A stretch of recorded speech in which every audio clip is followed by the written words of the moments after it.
Hai, Assalamualaikum korang. Jom masuk dapur. Menu kali ni saya nak masak udang sambal yang paling ringkas. Jom tonton cara saya membuatnya. Okey, ini udang yang telah siap disiang dan dibersihkan. Boleh letakkan serbuk kunyit dan sedikit Maggi cukup rasa. Kalau tak ada Maggi cukup rasa, nak letakkan garam pun boleh. Gaulkan biar rata. Seterusnya panaskan minyak. Goreng udang tadi, goreng sekejap je. Bila dia dah kekuningan, boleh terus angkat. Udang ni tak boleh masak terlalu lama sebab nanti isi udang tu akan melekat pada kulit.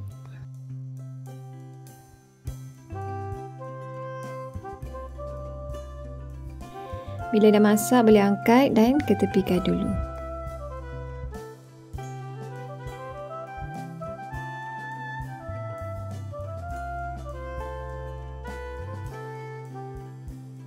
Untuk bahan tumis sambal ada bawang putih, bawang merah dan ni cili kering yang telah siap dikisar. Saya masukkan sekali dalam 3 sudu besar.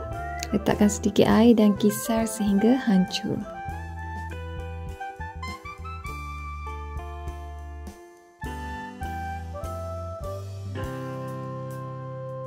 Seterusnya dalam minyak menggoreng udang tadi, tumis bahan kisar ni sehingga naik bau dan pecah minyak.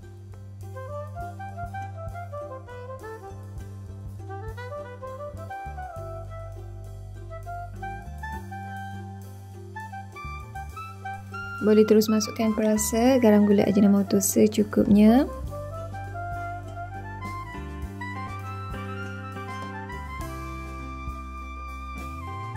Masukkan juga sos cili.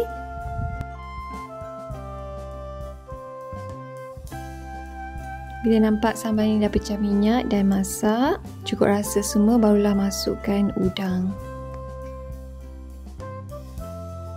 Kacau udang ni biar rata, tak perlu kacau terlalu lama, sekejap saja, lepas tu dah siap.